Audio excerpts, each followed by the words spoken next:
Good afternoon, and thank you for attending. While I've been talking, there has been approximately 5 cyber attacks. It's happening at a rate of every 21 seconds. 2 of them have likely been targeted by companies just like Accenture. Just within fiscal year 2024, we have had 46 different acquisitions within our company. This means we have inherited 46 different security systems, 46 vulnerabilities, and 46 additional doors hackers have already been testing. And this is just our new acquisitions, not our established $64 billion global company and the partnerships we have that are at risk because hackers are constantly pursuing. Our aggressive precedence for growth means our clients, our data, our intellectual property, our stakeholders, you, and our partners are all targeted. Growth is a competitive advantage, but left unprotected becomes an existential risk. 51 seconds. That's how fast the latest risk to security has happened. That's less time for you to go grab a coffee and come back to my presentation. This is how fast breach and detection and response needs to become. 36.2 billion is what we are protecting. 56% of our current revenue is in the top 3 most targeted industries: technology, consulting, and manufacturing. In addition to the highest targeted sectors within Accenture, the US is the highest targeted region. 53% of attacks target the United States, and 30.7 billion of Accenture's revenue in 2024 was contributed by this region alone. The global average for a successful breach attack is 4.8 million per breach. But the US, it's significantly higher. It's 9.8 million per breach. Customers are our lifeline. 75% of customers refuse to purchase from companies they don't trust with their data. 51% of customers have switched providers due to security concerns.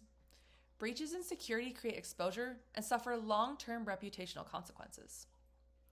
The priority level to protect these sectors is critical, but this threat can become our opportunity. And that's with the Zero Trust architecture.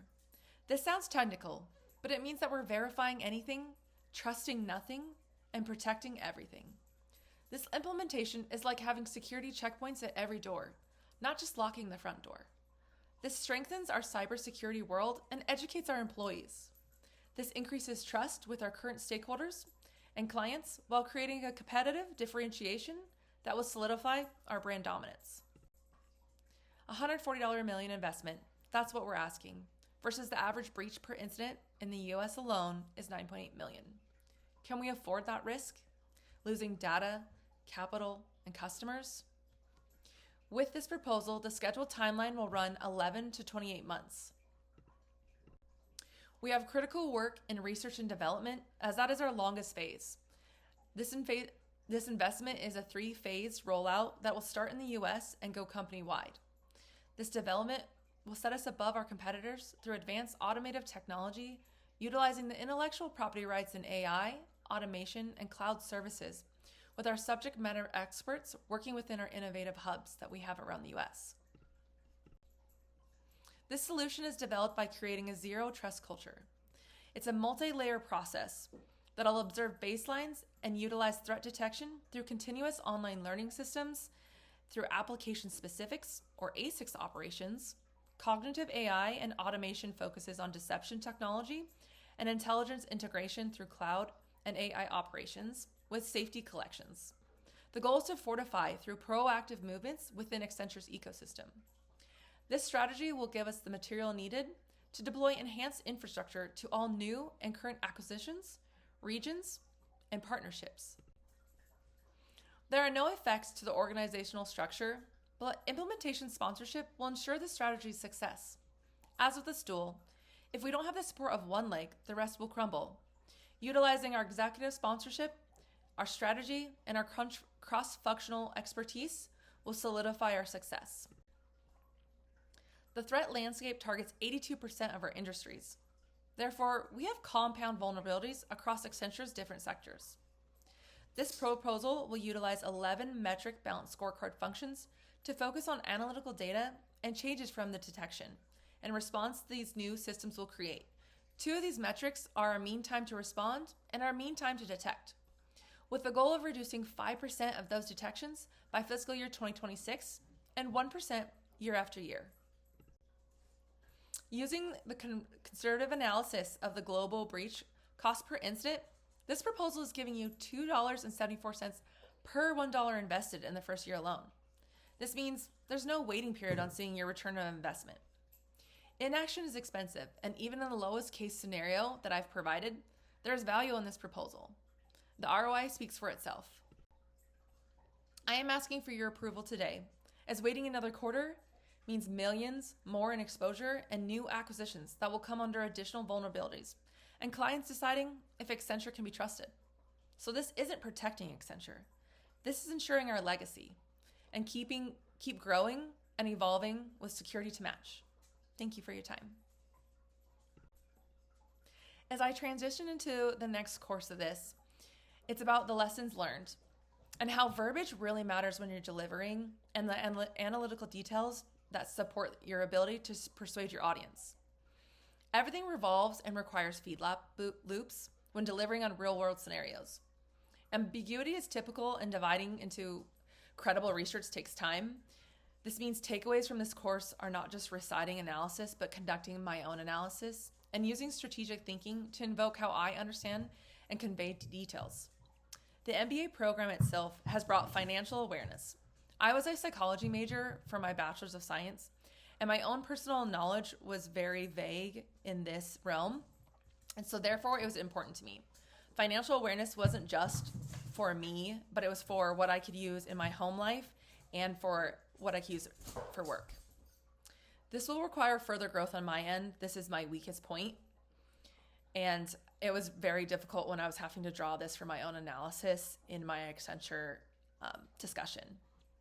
Macro level was very interesting, as I hadn't saw the economic and political background to how all businesses are affected by this. Overall, the program showed how networking is really important. I didn't have a LinkedIn profile prior, but as I started, several classes kept speaking about how important it was to network and talk to each other after each course. Lastly, the mindset shifting was depending upon what details I needed to deliver to who I needed to deliver to. I come from a government sector where there's a policy for how I'm supposed to respond to every single thing.